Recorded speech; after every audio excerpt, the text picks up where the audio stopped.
Welcome to our new video series called Cuts and Cuts. I'm your host, I'm Ninefinger. Some of the boys call me Sarge.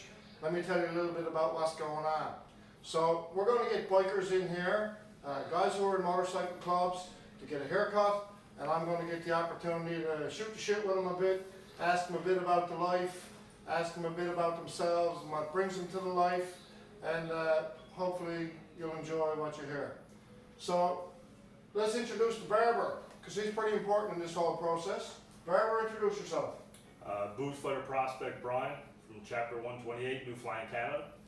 And Brian is an actual barber. He's not just going to wing this. Brian, if somebody wants to get a haircut during regular business hours, how do they do that from you? You can either find me on Instagram under victory_struggles, or you can book through Fogtown Barbers link in their website. Fogtown Barber. So if you're in the St. John's metro area, check him out. And I'm honored for my first guest for the inaugural show tonight to be this man here, a man who I consider a brother, a man who I consider family. You want to introduce yourself? First off, happy to be here. Thanks a million for having me here. Booze Fighter Mojack, Chapter 128, Newfoundland, Canada, the Booze Fighters Motorcycle Club. So let's get right into it. Bikers are big with road names, and sometimes if you're in a big nation like the Booze Fighters, you might get more than one road name, different guys across the nation. But I don't think there's any other Mojacks probably in the world. Can you please tell us how you got the name Mojack? That's a good question. Well, it started off with my my love-hate relationship with Jack Daniels, and so of course drank a lot of Jack. I had a Harley Night Train, had Jack Daniels on it, air cleaner and stuff like that. And I loved Jack, but Jack didn't love me. Fair statement. Yeah, fair. Yeah, no doubt. So anyways, of course, fortunate enough to patch into the Booze Fighters, and was given the road name No Jack for No Jack Daniels, because I'm absolutely allergic to it. So anyways, the first patch when it came out there for the road name, it had some sort of weird calligraphy kind of on the patch itself. So the calligraphy actually was kind of loopy, and the N looked like an M. So not days in, everybody said that looks like an M, not an N. And then they started calling me Mojack and instead of No Jack, and it absolutely stuck.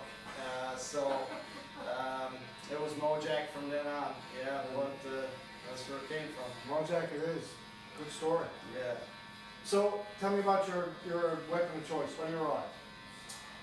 Road Glide. I always loved the Road Glide. I know it's got a love-hate relationship. Some people like the fixed fairings, some people don't. It doesn't matter to me when anybody rides as long as you're riding, but for me, years ago, even when I rode open bikes, I always said if I'm going to go bagger, I'm going to go fixed fairing, and Road Glide for me has always been one. Also too, like a little bit of zig when everyone else zags, and at the time when I loved them, there wasn't a lot around, and I always loved fixed fairing. So that's one bike. Some fellas got more than one bike. Yeah. What else do you got? Fortunate enough to have a club-built bobber that we did for the Booze Fighters 75th anniversary in honor of, and it started out as a Nightster and ended up into a rusty, whip wheeling, green and white. Everything a bobber that I could have ever fucking wished for. So very lucky, very fortunate to have that, and fortunate enough that the club helped us get here and build it. So let me ask you a question. I mean, Harley Davidsons are obviously synonymous with club life. Yeah. And Joe Public might not understand why, but it's got to do with the servicemen coming back from the service and riding products from the allied countries. Yeah. Is it always going to be Harley Davidson for you, or is there anything else on your mind? Another great question. I tell you now, I love technology, and you know, kind of regardless of the manufacturer. I know we definitely got to be allied. Obviously, it's a club thing, but I'm really loving what Indian is doing, and being a fixed gearing guy, like loving the Challenger. You know, I would not rule it out for me, you know, to have that as an option in the future. Yeah, for sure. So let me ask you another question. Let's move ahead 10 years. Do you think Harley is still going to be dominating the club world in 10 years? Or do you think there's going to be other manufacturers in the club world? I think it's gonna be a good battle. You know, I think it's at the point where Harley Davidson is looking at what Indian's doing, and then they're making some changes themselves. Indian are obviously looking at what Harley's doing. For Club Life, for us, I can't see it beyond really 2 of them, but then again, I'm also, you know, a Triumph fan, so I like the Triumph Bobber and stuff like that. But you know, but when it comes to the bagger and kind of the everyday ride, I can see that battle getting bigger, you know, between Harley Davidson and Indian. So you're a full patch boost fighter? Yes. How long have you been a patch? Cool. Been a patch over 6 years. 6 years. Yeah. So when you're a young fella and you're riding bikes, you know, and you're probably riding crotch rockets or Japanese bikes or whatever in the beginning, like most of us, was Club Life on your radar? What was the allure, the first thing that drew you to Club Life?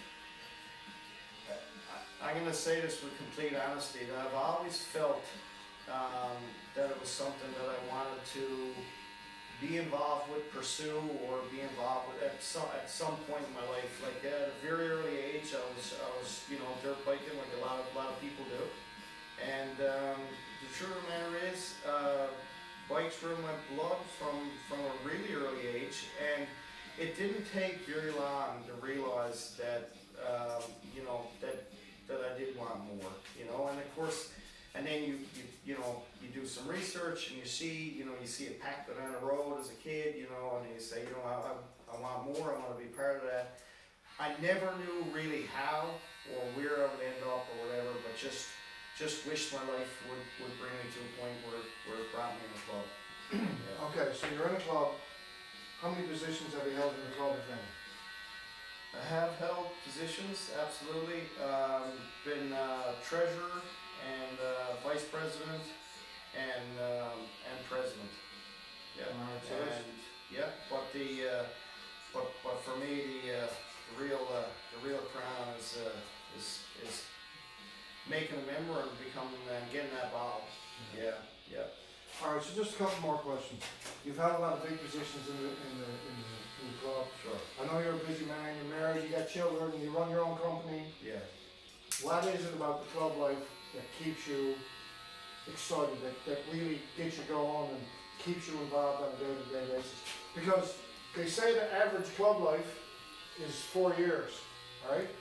And you've surpassed that. There's got to be something that keeps you coming back.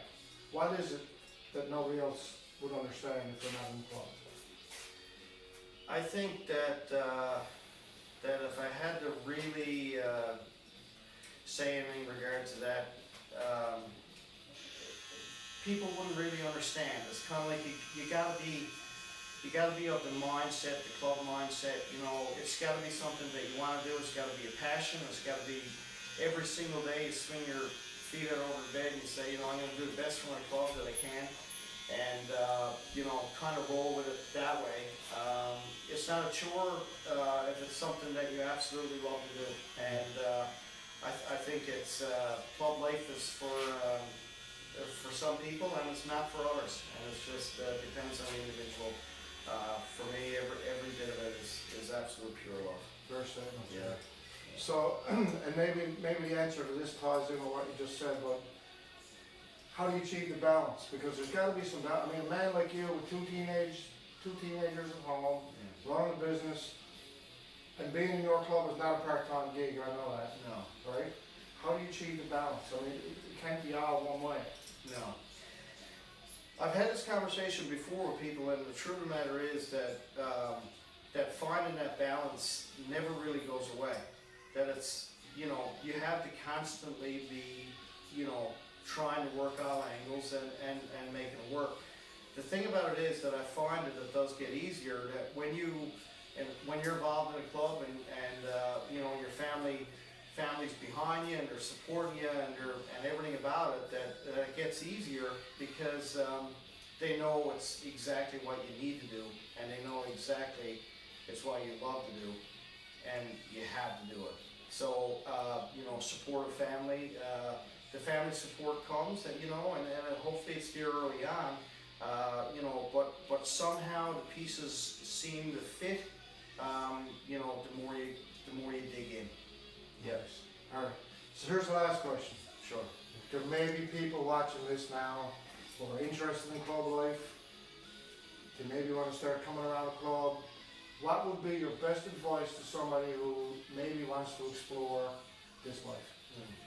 Great question. The best advice I could give anybody that's exploring club life or thinking about their interest in club life is to see what clubs are in your area. You know, dig into to your own backyard, see who's around. You know, don't do the garage, you know, iron on patch. You know, don't come up with something yourself and just roll out the driveway. It's not going to, you know, prove well. So just find out who's around.